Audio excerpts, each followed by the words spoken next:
What's up guys, Pidget here. The last time when I was playing Tornado Shot was back in Breach League. This was my first ever build. It was really bad because I didn't know how to play the game. Now it's time again to play one, but I made a twist there. My budget for this can be over one Divine Orb. Let's see what things we got on the damage side. Our skill choice is Tornado Shot. You shoot your bow and where it lands, it will explode to more projectiles. Only one secondary projectile can hit the enemy from a single explosion. So in a few words, more projectiles equals more damage. This is why we choose Deadeye Ascendancy. She gives us more projectiles, chain and tailwind, which is increasing our action speed per gear force stack. Because the level of investment, we can't have fancy stuff in our build. That's why I'm playing the fire shot version and using triple flat elemental damage on our bow, not the conversation or the omni version. We deal more damage against enemies that's far away from us. This is why I'm trying to stay in distance, as you can see.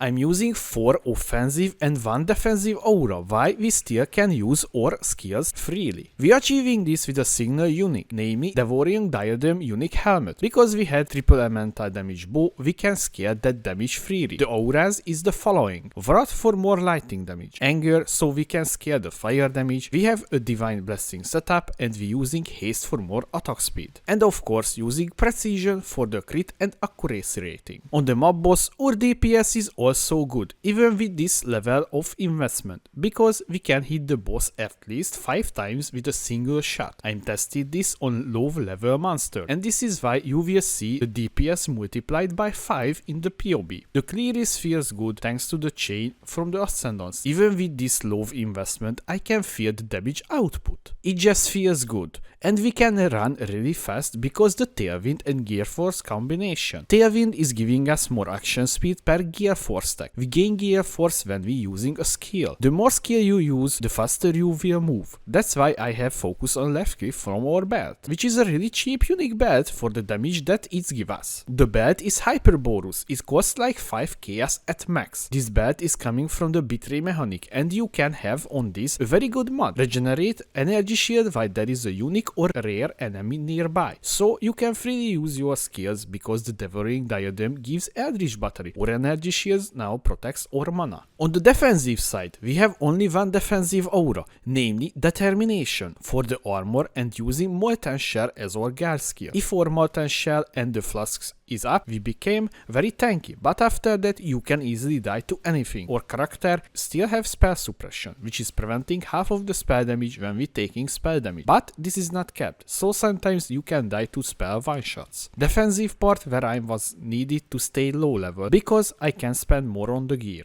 But, this is a big but, I don't say you can't use better items. Also, I don't say you will die every mob once. Just wanted to let you know, this build is not to face tank the monsters or the bosses. It's a good mopping character, where you can kill the mob boss easily and clear the map. With this build, I just wanted to show to you what a single Divine Orb investment can do on this skill. But if I had to choose a skill that I want to play the rest of the league, maybe would be this skill, but of course with more investment. I would like if you hit the like button like the Shaper hitting the Elder, so it can start spread to more people. Thank you. I wanted to try to use items that you can replicate easily, not some crafted items and say, yeah, I crafted with an alchemy orb. Aim on your weapon, high elemental DPS and crit, and attack speed if possible.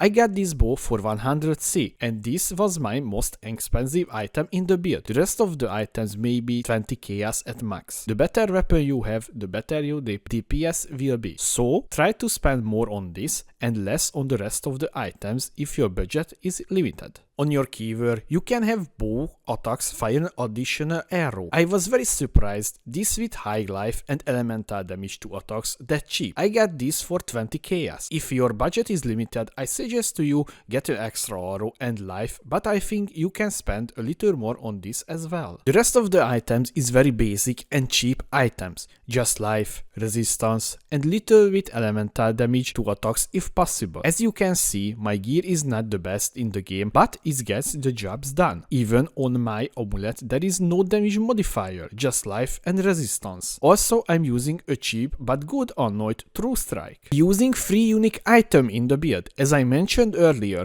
Devouring Diadem. This is how we can use that many auras in the build. All of our auras socketed in this. This was 40 chaos. You can get this helmet with attributes just like me if you are on short with attributes for your gems or your gear. But you can use resistance ones as well. Braineroth Whaler's unique boots. This may be the hardest gear to get. No, not the price of this item. This is only 1 chaos. You need to get lucky to get response from the players who is selling this item. I had to whisper many players to get mine. The reason is we using this because it gives us damage and energy shield, so we can use our Divine Blessing setup freely. Hyperborous unique bat. This gives us increased damage against shield enemies while gives a very good mod. Regenerate energy shield when there is a unique or rare enemy is nearby. The bat is only 5 chaos, or if you want better rolls you can pay a little more.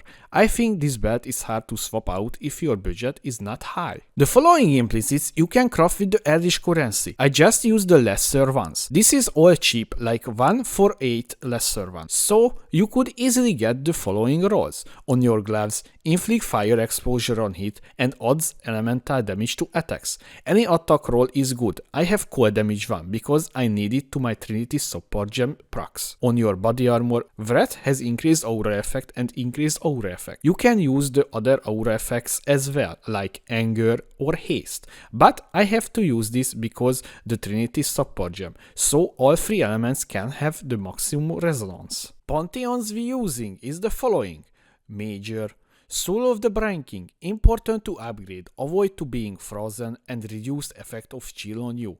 Minor, Soul of Garukan, reducing the shock effect on you. I just want to highlight a few things on the passive tree that you need for the build. Using a Watcher Eye with increased critical chance while affected by Wrath and leeching fire damage while affected by anger. You only need the critical chance while affected by Wrath. The other mod is just cherry on the top. When I was making this video, there was a same Watcher Eye as mine, but the next one is 70 chaos. So you only need the Wrath one and get life leech from the tree by taking this 1 point. The rest of the jewels is life and global critical multiplier. You need 100% hit chance for your tornado shot. This is why I'm taking this sphere. But if you can have 100% without this, you can drop this and use your points else. We taking the die as or Ascendancy. On your first lap, take Ricochet. Your projectiles will now change and have chance to chain when colliding on terrain. Second lap, Endless Munition. You have 2 additional projectiles.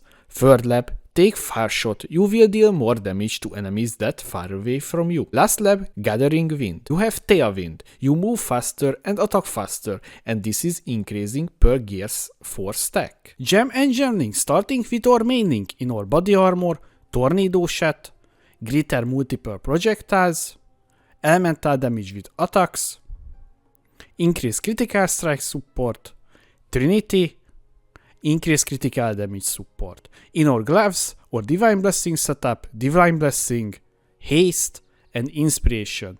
In our bow or cast when damage taken setup, cast when damage taken, Molten Shell, Mark on hit, Sniper's Mark. And we socketing Blood Rage here. In our helmet or aura setup, really important, you need socket all of our auras inside this helmet, Anger, Wrath, Determination, and Precision.